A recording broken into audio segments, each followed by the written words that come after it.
You do the intro. Do you remember how? Hey everyone, welcome to Build Your SaaS. This is the behind the scenes story of building a web app in 2025. I'm John Buda, a software engineer. And I'm Justin Jackson. I do product and marketing. Follow along as we build and run Transistor.fm.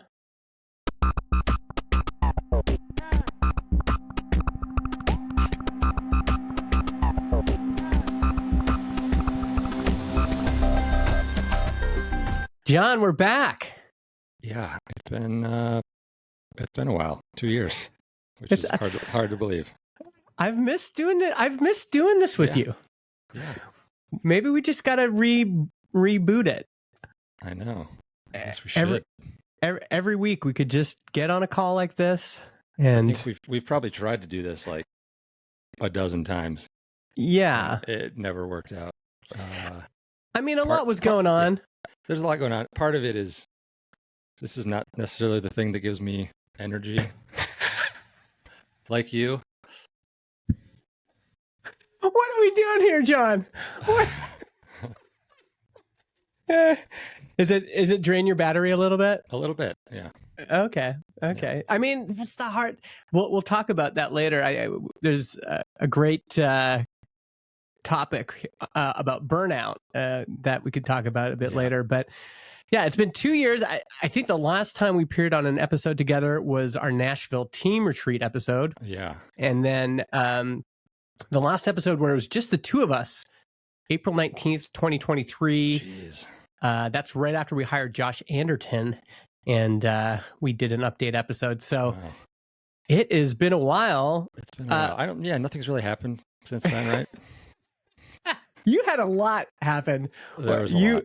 Yeah. What's gone on in the last 2 years since people last heard from you? I mean, the last 2 years, honestly, beyond 1 year, I don't even remember. But the last 2 years, there's been a lot. So I got married in October of 2024. Yeah. Right? What year is it? Yeah, 2024. Yeah. Which was super fun in Guatemala. It was really fun. You were there. There was a lot of friends of the podcast and friends of Transistor there. And by the way, one of my favorite trips of all time. Yeah. Just getting to meet up with all of your friends. It was weird being with people that are all our age and just seeing the different. I mean, for you, it probably felt like a high school reunion because a lot of those people you grew up with. But for me, I was just like, it also felt like a high school reunion, and getting to meet all these people. It's like some people are just having babies for the first time. Yeah. Some people like me, like my kids are all, older. People all over the map, and then just getting to hang out, like while you and Wendy were getting married and doing all the photos and stuff. We were out exploring Guatemala. Yeah. So it felt like summer camp. It was so fun. It was really fun. Yeah, it was a really nice time to see everyone. Yeah, Guatemala is a beautiful place, and you and your wife and Wendy and I all kind of traveled a little bit together afterwards for a couple of days too. Yeah, cool. Went to Lake Atitlan. Is that how you call it? Yeah, Atitlan. Yeah, and hung out at a nice hotel and just kind of relaxed a little bit. Learn and I still talk about that too. Just the most beautiful. Like sunsets, you felt like you were just in a different world. Yeah, it's a super relaxing place. Except for when Learn and I got caught in a sudden downpour, and then true. we had to call the boat for you or something to come rescue you. Yeah, we were we were staying on one side of the lake, and then Learn and I decided to go out kind of late in the afternoon to the other side of the lake, and we didn't realize that the ferry only ran until a certain time. And so we missed the ferry, and then it just started downpouring like this crazy storm. And we had to message you on WhatsApp and said, please send a boat for us. Yeah. Some guy came and rescued us in the rain. And oh man. That was wild. Oh man. Yeah, but that was all super, super fun wedding. Was that just a year ago? That was just it'll be your 1 year anniversary this October. Mm-hmm. Wow, man. Yeah. A lot. It was a busy year. So following that, we had been talking a while, my wife and I, about, I don't know, potentially moving somewhere. Mm-hmm. So we decided to do a road trip in March for 6 weeks across the U.S., Western U.S. mostly. And the first place we stopped was Fort Collins in Colorado. And we have friends here, a friend of mine that I grew up with, who you met at the wedding. Yeah, he's him hilarious. Him and his wife and kids. So we stayed here for a couple weeks. And so it was the first stop on the tour. And they had a friend who was a realtor. And we were just like, well, let's look around and see what's around. Yeah. Not really thinking we would, find a place or buy a place. And we found a place and we put in an offer and got it. And then continued on the road trip for 4 more weeks. And then, came back to Chicago and realized we had to sell 2 different places and move and pack up 2 places and, find a moving company and figure out all that, moving across country. Yeah. So that was like the month of May was incredibly busy. Yeah. We finally got here in the middle of June, and everything went really smoothly. Both selling and buying and finding movers. We found some good movers, and yeah, I'm glad that's over. But it was a lot. Yeah. So I mean, your place looks pretty set up. Your place looks more set up than my place. I still don't have art up on some of my walls. Oh no, we have a guest room that's just the bed is full of artwork and a couple boxes, and the garage is full of stuff. So it's coming along. It's been really nice. Yeah, I remember you saying you're going on that road trip because you'd been kind of like not happy in Chicago for a while. Just wanted to get somewhere else. Was ready to move. Was ready to try something else. I think this also relates to this burnout topic we're going to talk about in a bit. But I remember saying, well, you should just go and check some places out. Yeah. And then I couldn't believe it when you like stopped in Fort Collins and you're like, oh yeah, we put in an offer. Yeah. We're buying this place. I mean, we had been here before years ago and had an idea we liked it, but we just really liked it when we stayed here. Yeah. And all the neighbors and everyone's just been like super nice and welcoming. It's a nice change of pace from Chicago, although, we'll miss Chicago and it's an amazing city, but we've been there for a long time and just, I don't know. Just looking for something different. Yeah. Something different. Yeah. Yeah. And so we did it. And it was, those few months were like really tough to get work done and like any momentum on things. Because there was just like a million other things going on. Yeah. But we did it. Yeah. I mean, and this is when we started the company, this was one of the original visions, is that we said, okay, if we could just get to the point where this replaces our salaries, and then beyond that, if the company gives us room and margin to have a good life, to, I need to move, we can move, there's not a big deal. Yeah. Both you and I have both bought new houses and moved since we started the company. Yeah. It's enabled, I think, more than we could have really ever asked for or dreamed. Yeah. It's been incredible. Yeah, I've talked about that with a lot of people, of just like how grateful I am for the company and coworkers and you, and having this all work out, because I don't know how anyone would move across the country with a regular job. Yeah. I don't understand how anyone would do it. Yeah. People do all the time, but you'd have to use vacation time. And it's having the capacity for a company to have the capacity for people to live their lives feels, first of all, it doesn't happen enough. And then, when you're in that position, you just feel super fortunate. Like, wow, this is great. We get to do this. Yeah. That's awesome. That's great. That's awesome, man. Yeah. Well, I've, this past summer, not this past summer. Yeah. This past summer, we moved my second oldest out to Toronto to go to college out there. So now I have 2 kids out of the house. Right. Sadie and Marty are both in school. And then I just have 2 at home, grade 11, grade 12. So I'm entering into an interesting phase where I've been mostly my whole life. Mostly my whole life, I've just been focused on trying to grind and provide for my family. Yeah. And it's been interesting as the kids have started to move out, and then as the older two are just more independent, how for the first time I feel like I have the space to kind of be introspective and go, wait, what do I want? Am I a human being? Like, right.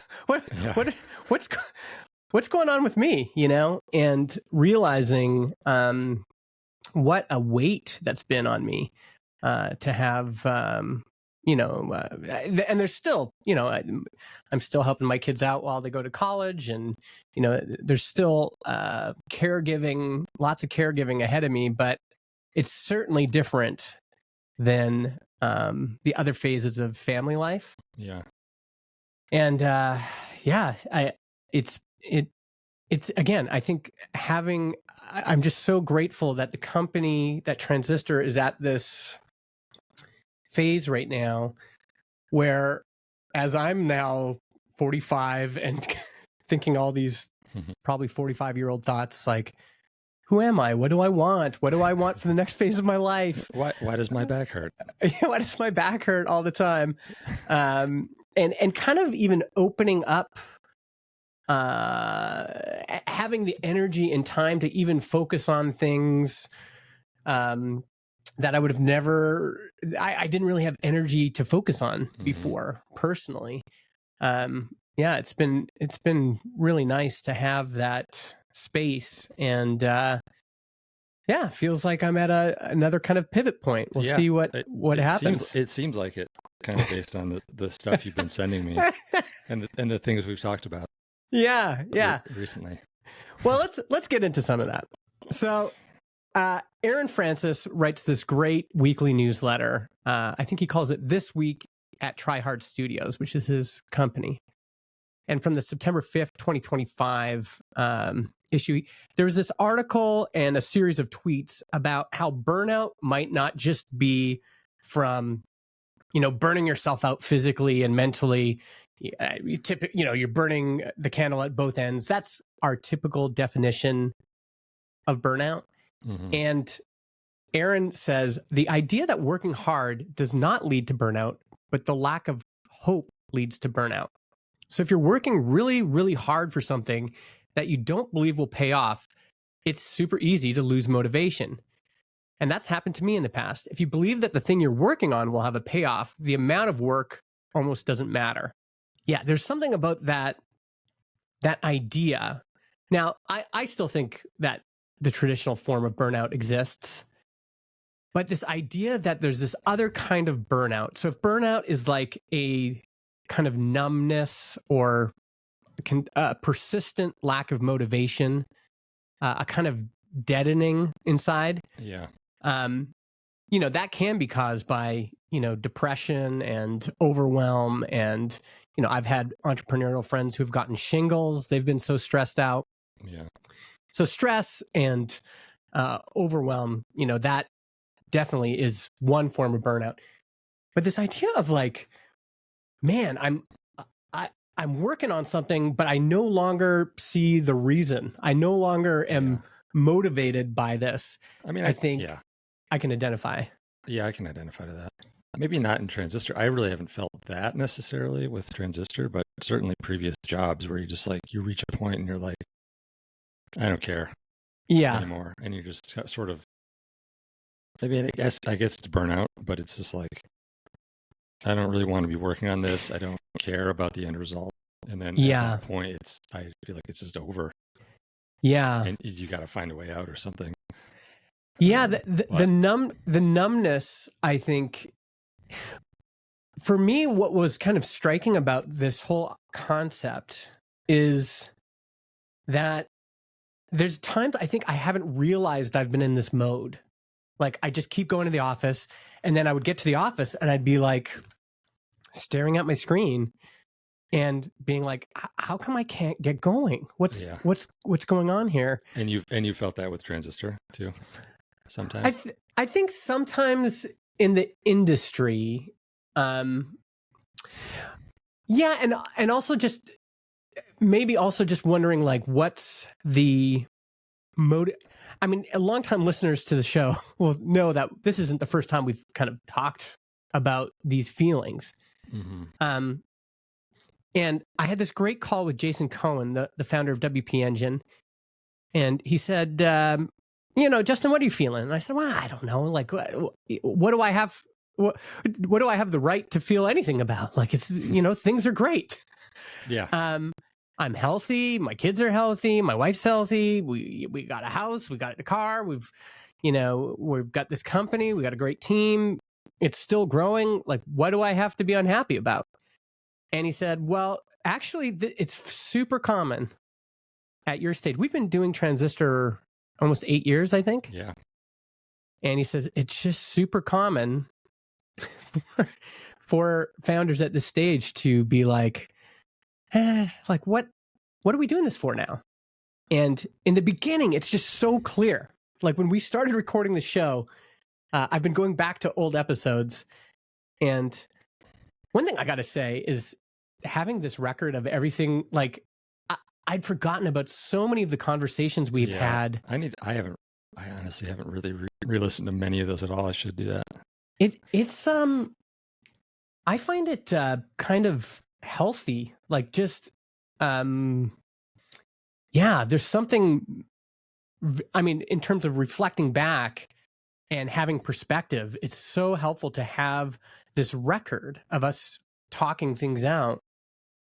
And at the beginning of the show, we were motivated by like, we're trying to build this product, we're trying to build this company, we're trying to replace this thing. And then the motivation changes, And so I don't think it's existential or anything. I think I'm just, again, at a point where I'm like, okay, well, my kids are almost out of the house. Mm-hmm. I'm 45. And I think the podcast hosting industry has definitely reached a point of maturity. Yeah. Like as I've gone and talked to the podcast industry is so unique in that the competitors are actually pretty friendly with each other. Yeah, it seems that way. We just recently lost Todd Cochran, the founder of Blueberry, who's a competitor. And he was a friend. And his death like affected a lot of folks in the industry.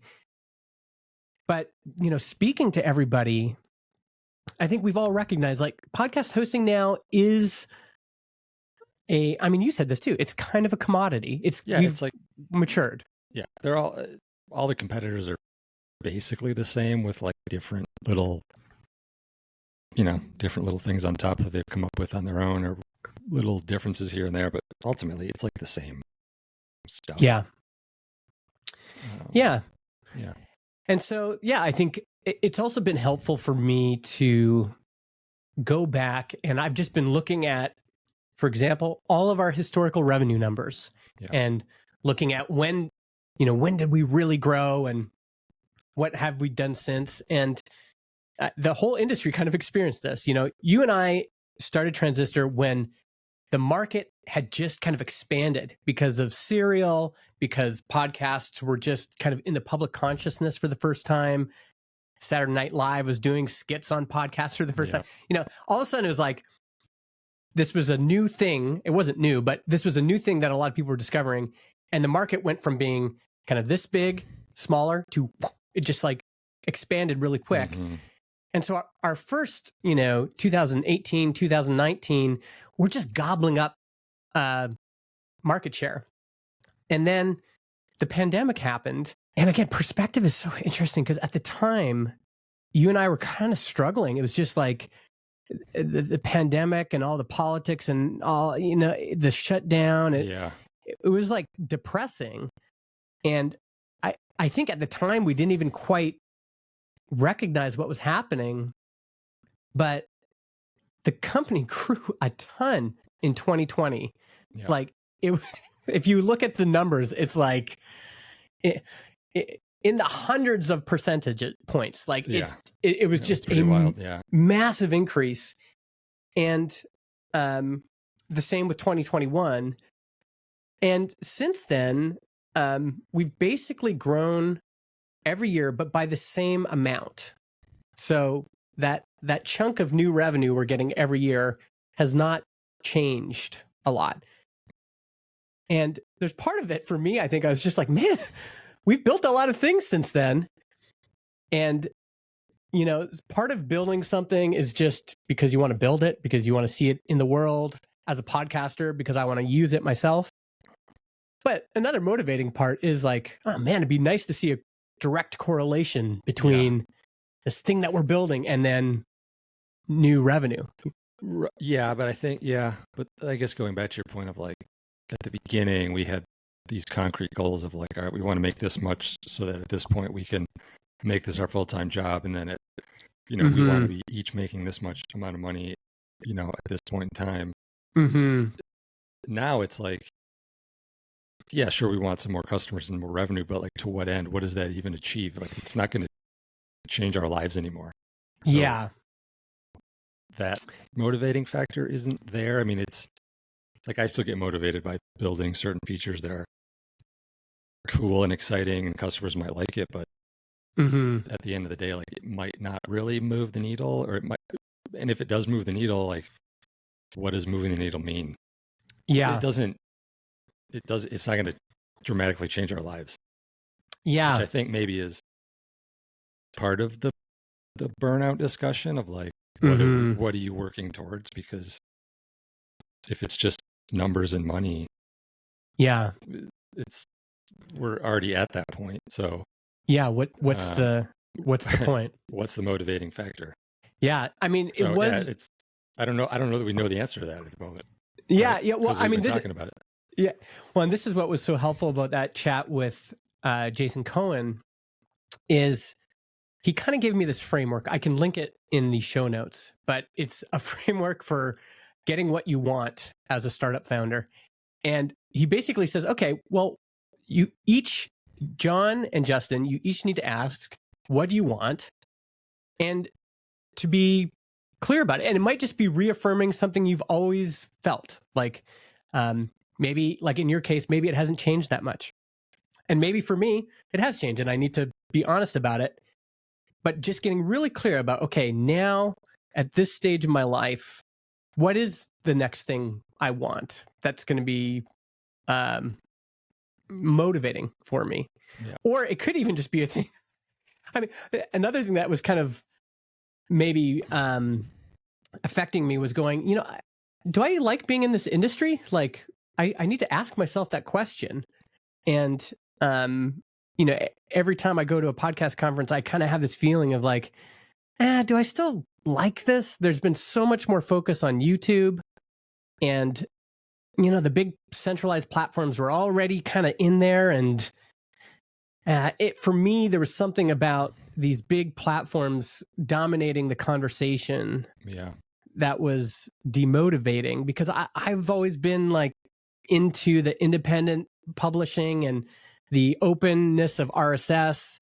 And, for a while that really fired me up, getting more involved in the Podcast Standards Project and, being like, okay, we're going to like improve RSS. We're going to innovate on top of RSS.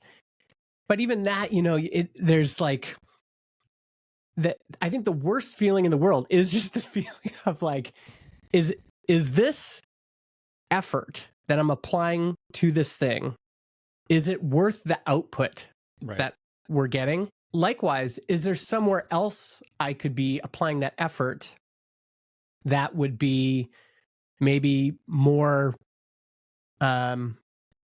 motivating or energizing?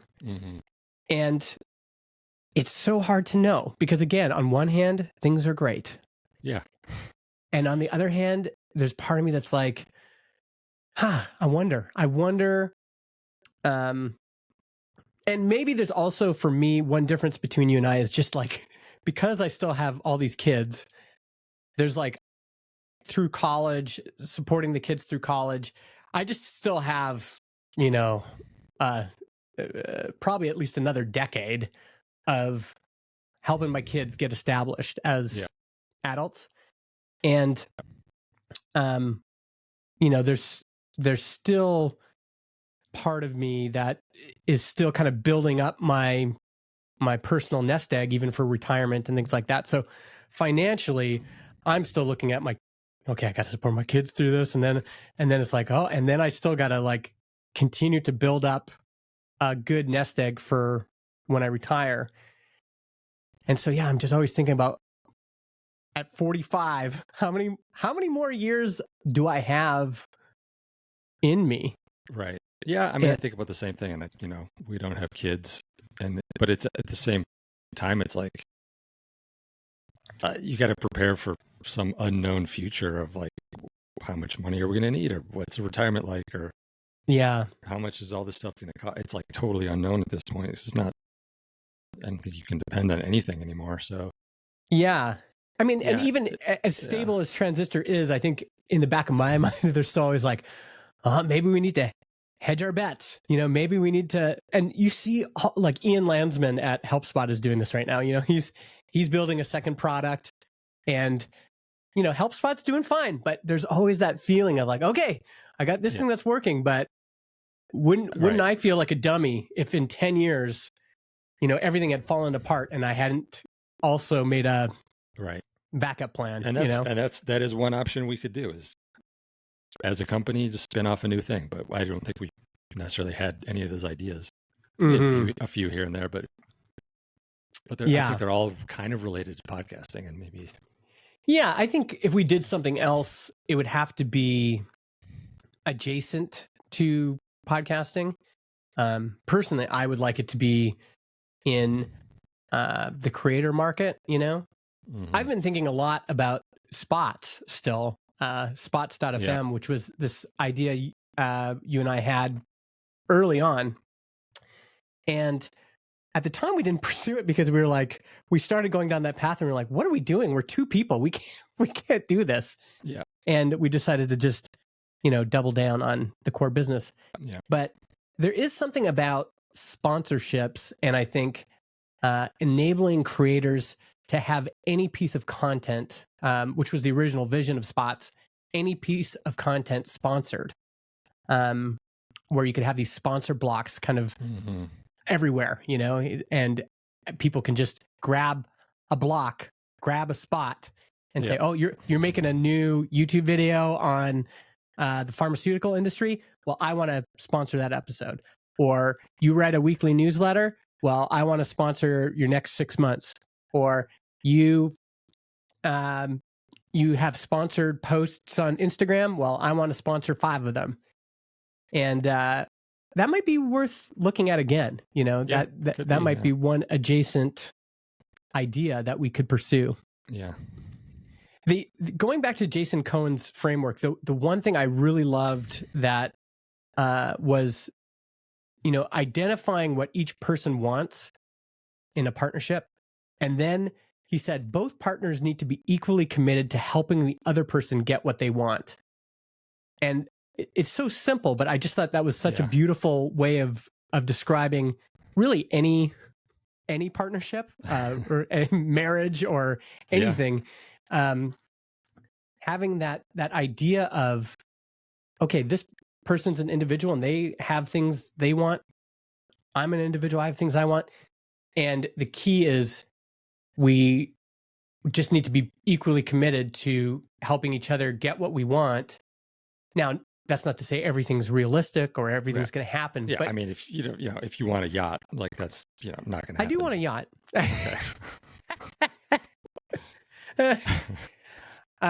And the other thing that was helpful from Jason was just saying, like, this is kind of a process you need to do every year. I think we have done a version of this most years where you and I have gotten together and at least, you know, reviewed things and said, okay, what do we want? And he says it's messy, you know, like you might say, okay, you know, what would need to be true? For example, this is such a great question. What would need to be true for Justin to really like this industry again. Yeah. And on one hand, one thing that I've been trying is like, well, I could get more involved with podcast standards and invest more time and leadership and energy in the podcast standards project. So I've been trying that out. Mm-hmm. And there's part of that's been really gratifying. A part of me going to this conference in Dallas, I was like, okay, well, if I'm not feeling it there, I'm done, And maybe unfortunately or fortunately, there's just so many people that came up to me individually and said, I really appreciate your efforts on this podcast standards project. Yeah. And so, okay, that, there's part of that is motivating. But what else would need to be true for me to really feel good about the podcast industry? Unfortunately, it would mean Apple Podcasts would need to step up in a much bigger way. Yeah. I think Jason's kind of framing of this is if you're basing your decisions on a hope that something will be true, and that thing is just very unlikely to be true, then you've got to consider that in terms of what you're going to do. Yeah. I mean, as close as we are with the Apple people and as nice as they are, like they do their own thing, right? On their own timeline. And yeah, who knows what that is. And usually it's, they announce it at the last minute. Yeah. Yeah. And it's, yeah. It's kind of frustrating. Yeah. But this is the thing, like that's kind of like, you've got a friend and you're like, man, I'm tired of this friend always, doing this. And it's like, well, maybe you should just not go to the bar with your friend anymore. And so I don't know what the answer is, but I think just processing some of that has been. Yeah. Yeah. I think from my side of things, it's a little different because I don't go to as many conferences as you. I'm in the podcast industry, but I don't necessarily feel like that all the time because I'm just building the technology, and that's what's interesting to me is, just writing code and building things that are interesting and fun, and just, I like to see our customers use it and experience it and hopefully like it, but it's not like I feel the industry bearing down on me. In any way, aside from the video stuff, which is the thing we've talked about for a long time. And and it's sort of like this, I don't know, elephant in the room of like, how do we do this the right way if we're going to do it? Yeah. And try to, like, I don't know, not even compete with YouTube, but just like, I don't know, operate alongside of them and just give in and be like, well, we're not going to beat them, so we might as well just join them. Something. But I mean, the podcast industry's kind of always had that because as independent as it is, like the protocol is independent, but the distribution has always been Apple Podcasts, and then there was but even like Overcast, like I would love to get a hold of Marco, and he's just hard to get a hold of. He's doing his thing and so, but we're all kind of like dependent on each other, and there is more collaboration possible. That's, again, one reason I got involved with Podcast Standards Project was I think we can advocate together as a group of hosting companies and independent apps. And, we could speak as a group to Apple. We can speak as a group to Spotify and to YouTube. Yeah. But there is this dependency that, to participate in the industry, I mean, you felt this, like there's been some things you've had to build with Apple and Spotify and YouTube that are real headaches. Yeah. And we just have to do it because it's just got to get done. And, I think those, from an engineering perspective, those have been the most demotivating. When it's like, yeah, those are pretty demotivating. Even some of the recent stuff too, even. Maybe this is a tangent, but I was trying to get some stuff done with an integration on my own, and then once Jason and I finally just sort of like started tag team and get together, it was like way more exciting and just like, yes. it's so, yeah, it's easy to forget that working with someone on something is way more motivating than not. Yeah. I think that's a good point. Like diagnosing burnout or lack of motivation. Sometimes the answer is like, I think they call that body doubling. Yeah. I read about that recently only. Yeah. Like the other day. And I was like, oh, interesting. Like I've definitely discovered that. Like I've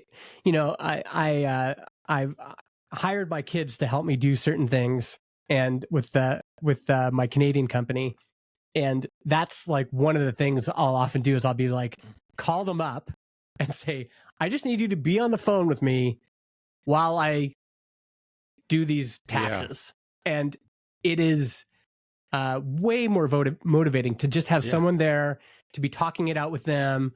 You know, I'll get frustrated and my daughter will be like, Dad, like, just calm down. Okay, what's, 3 things you could do right now to, and it just, we're social creatures, So I think, but even that is an interesting observation, which is, I think what I like about this kind of reflecting time is it helps me to question my reality.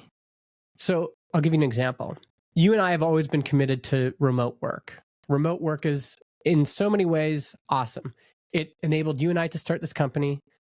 It enables us to have people that live all over the world. Mm-hmm. It gives all of us flexibility. People have tried moving to Italy for a little while or going on a trip and just working while they're on the trip. It is incredible in so many ways. But it's also kind of refreshing to take a look at it and go, in so many ways, remote work sucks. It sucks to not go into an office and have people there, and be like, hey, like, can we just work on this together side by side? Yeah. There's something about that is amazing and that we're missing out on. Everything is a series of pros and cons, but there's also it's nice to at least reflect on how could this be different, or am I happy doing this? Would I be happier if it was different? Yeah. And I mean, we have our retreat coming up next week. Yeah. In a couple of days we're leaving.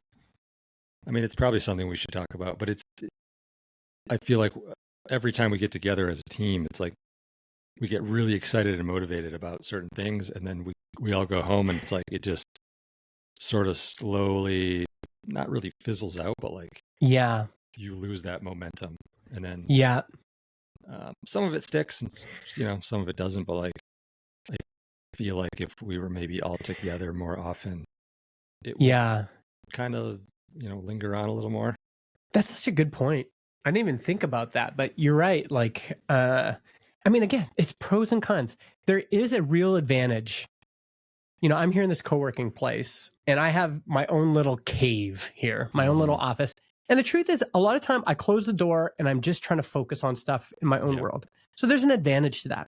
Michael, who's on our team, is here in Vernon, and every once in a while he'll stop by the co-working place and he'll knock on my door and say, hey, I just want to ask you about this, or can we work on this together?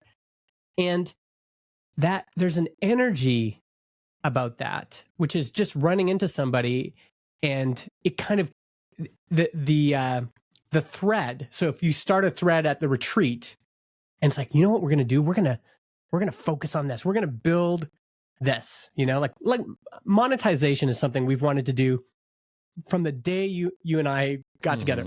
We have mock-ups of like a Stripe donation feature from almost like the first week.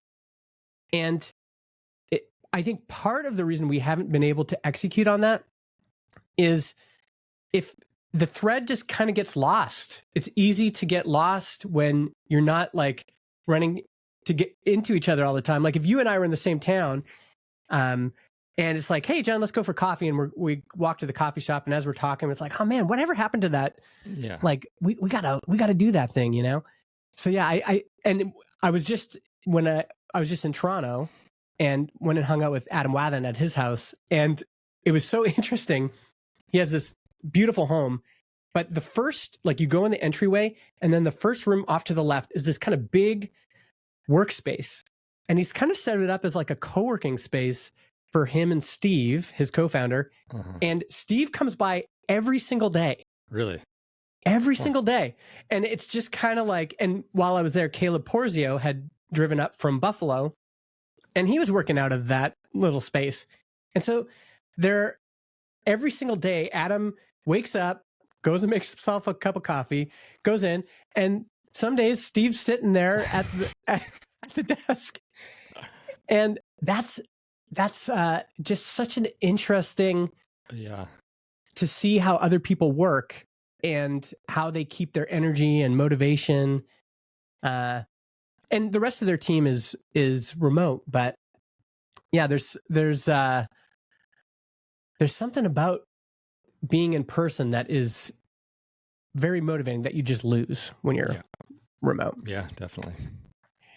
So, and maybe there's ways to, this is what, again, is great about Jason Cohen's framework, because then you're at least imagining, like, okay, what you can say, okay, you know what? I want to work on a team that's more co-located. Okay, well, let's go explore that. And then you just explore all the different paths and be like, okay, well, I could move to Fort Collins and be like, oh, then I'd have to live in the US. I don't really want to live in the US. John's not going to move to Canada. He just got settled in Fort Collins. Okay, what are some other things? I mean, we could just get way more disciplined about flying to see each other. We could have more team retreats. We could make sure that the next people we hire are in our respective towns. So we just have, folks. There's all sorts of things you could explore there. Or it could even just be like something as simple as like, if you and I record a podcast more frequently, we feel more connected and more motivated. Yeah, that's true. Yeah. So there's all sorts of ways you can kind of manage that. Running a company is interesting because I think this is something that you just keep having to learn is, you and I come together to work on this idea. And even that, any sort of partnership has its own challenge. Like you are kind of glued to that other person in a way. And there's this dynamic that Jason's exposed, which is, we both have to be kind of committed to helping the other person get what they want. And it was so easy in the beginning because basically it was like, we both wanted that freedom. It was the same thing. Yeah. We wanted the exact same thing. And now, I don't know, maybe not. Maybe not. But also, I think what's interesting is, one of the things that I think ended up being motivating for us was like, you know what? Like it'd be like you wanted to work with another engineer and I wanted to work with some other people and I didn't want to do customer support all the time. And, so we ended up hiring other people to help us.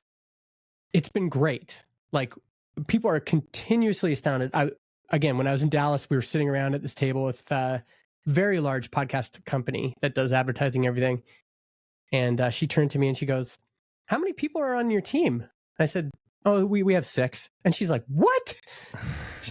And James Cridlin was there kind of laughing. And he's like, yeah, their team is incredibly efficient. So it's been incredible to have this little team. But then it does add this other dynamic, which is John and I, the team needs direction. The team needs leadership. The team needs, and each team member also has their own individual things that are motivating them. And John and I need to, and I think this became even more prescient because you and I knew we had this retreat that we're going on, and we're like, what is going to be the focus of the retreat? Like, we want to do some work sessions together. And then we also want to be able to say, hey, folks, like, we're steering the ship in this direction. And, so John and I need to get aligned. We need to decide, first of all, personally, what do we individually want, right? Like, we don't want to be going after something that's somebody else's dream. We want to be pursuing something that we want. And then we have to translate that into a vision and a direction for the team. And I think that's what brought up this whole idea of sabbaticals. So. Yeah. So yeah, one thing that we've talked about for a while, we talked about this almost from the beginning, is this idea of it'd be nice after we'd been working on Transistor for 5, 6, 7 years to take a sabbatical. Mm-hmm. And as I was talking to Jason Cohen, he was also like, he's like, you know what? Like, also, you've been doing this for almost 8 years. He's like, it's time to take a break. I will say you and I have not been great at taking breaks. We've taken a few. I mean, we've taken vacations, but I do feel like we never really disconnect that much. Yeah. And it's hard for me to do that. Yeah. It's hard for me too. Yeah. I mean, but the idea of a sabbatical is like exciting, but sort of terrifying at one point. Mm-hmm. At the same time, like, I think we're both so used to it. It's just like, we've been doing it for so long. It's like part of our lives. We don't hate it. Yeah. We're not miserable.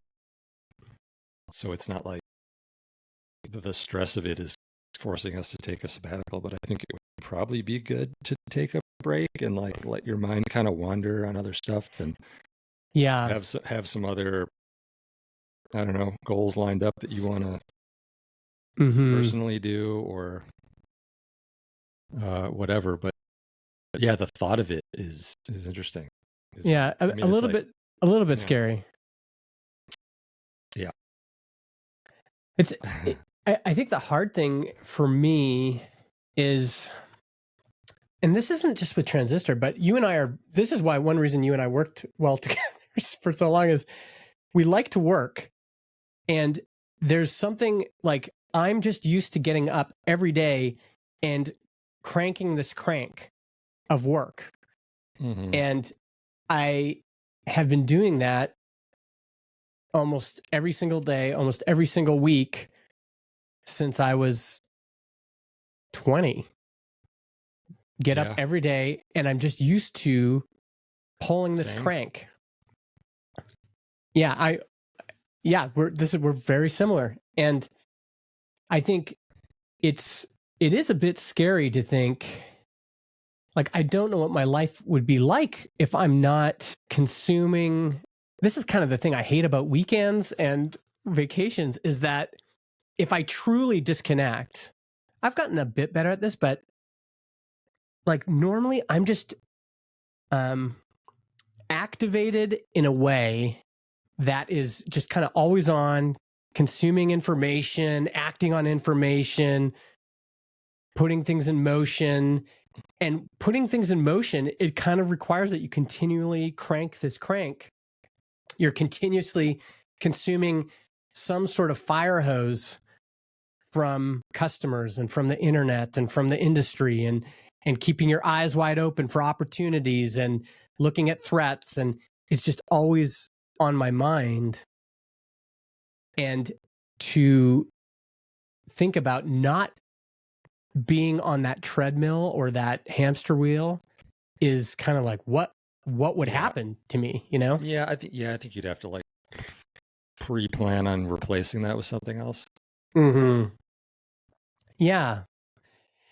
So whatever that may be, but I would be interested if anyone out in listener land has done a sabbatical, or even, you know, one thing I think you and I have been throwing around is like, man, a 3-month sabbatical, which is what we've always kind of thought of, is there's something about that just feels overwhelming. And I have friends that like worked for Automatic, which did 3-month sabbaticals. And they said that sometimes it felt like their first sabbaticals there's so much pressure leading up to it. And, you know, then they ended up feeling like a lot of it was just like, it was too overwhelming thinking about a 3-month block at first.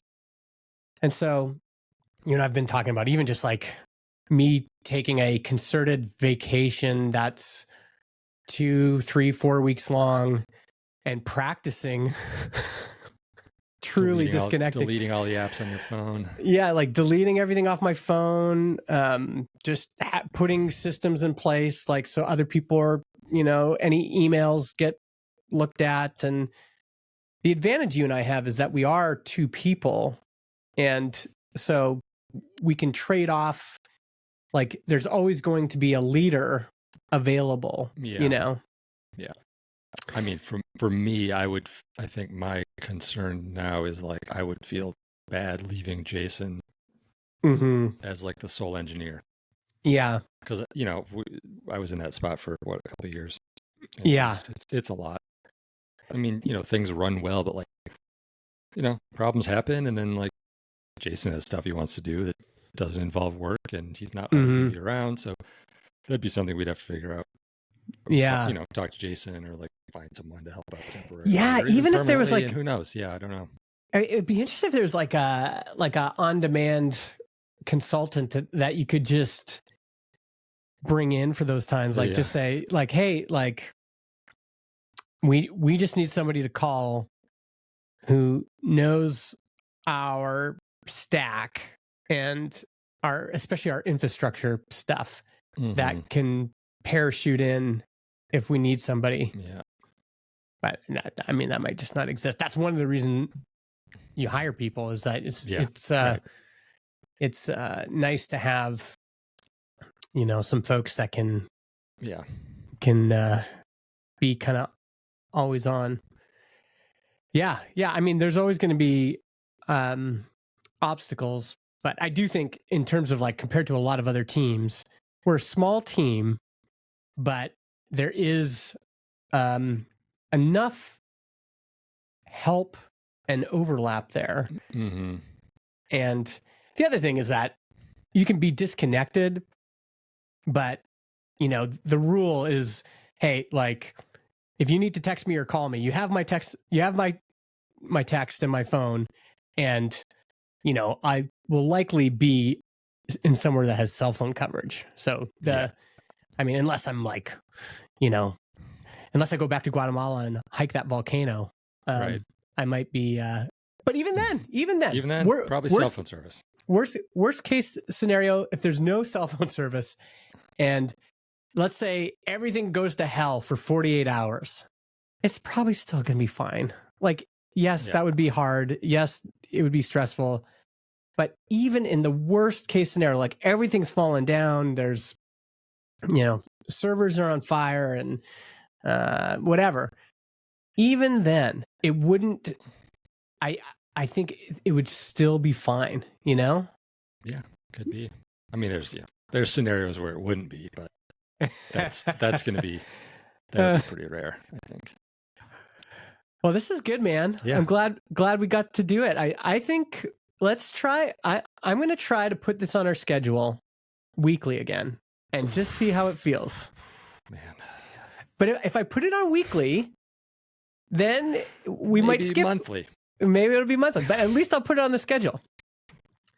You might not believe this, but we still have people supporting us on Patreon. Can't believe it. All these years. I mean, that's probably thanks to you actually posting some episodes once in a while with other people. That's right. Thank you. That's right. Yeah, we've got Pascal from sharpen.page. We got rewardful.com. We've got Greg Park, Mitchell Davis from recruitkit.com.au, Marcel Fale from wearebold.af, Bill Kondo, Ward from memberspace.com, Evandro Sassy. Now we're getting into the names that have been here forever. Yeah. Austin Lovelace, Michael Sitver, Colin Gray from Alitu. Nice to see you, Colin. And Dave Junta. You got to meet Dave. Yeah, Dave was at the wedding. Dave and I became fast buds there. Yeah. Dave's I was just texting with Dave yesterday. Nice. I have a long text message thread with Dave. Awesome. Yeah, it's been nice to keep that connection going. Yeah, thanks to everyone for continually supporting us. Yeah. During our absence, I don't know. Yeah. Yeah, and also just being around, that's one thing I think I've realized is about this show is, we started this journey and then just so many other people joined us. And whether it was just listening, whether it was listening and writing us an email, whether it was listening and, sending us a DM with some ideas, so many listeners became customers. Yeah. Some listeners became employees, like Josh Anderton was a longtime listener. I mean, we just had a customer the other day say something in our customer support chat about like he, enjoyed listening to the early episodes. Isn't that wild? Podcast. Yeah. It's like, what? I'm just blown away by it. We appreciate it. If you want us to be back every week, let us know. Yell at us. Let us know. Yeah, just every Friday, just send us a message saying, "Hey guys, can you please record?" And then maybe if we get enough nudges, we'll get back on the mics. All right, everyone.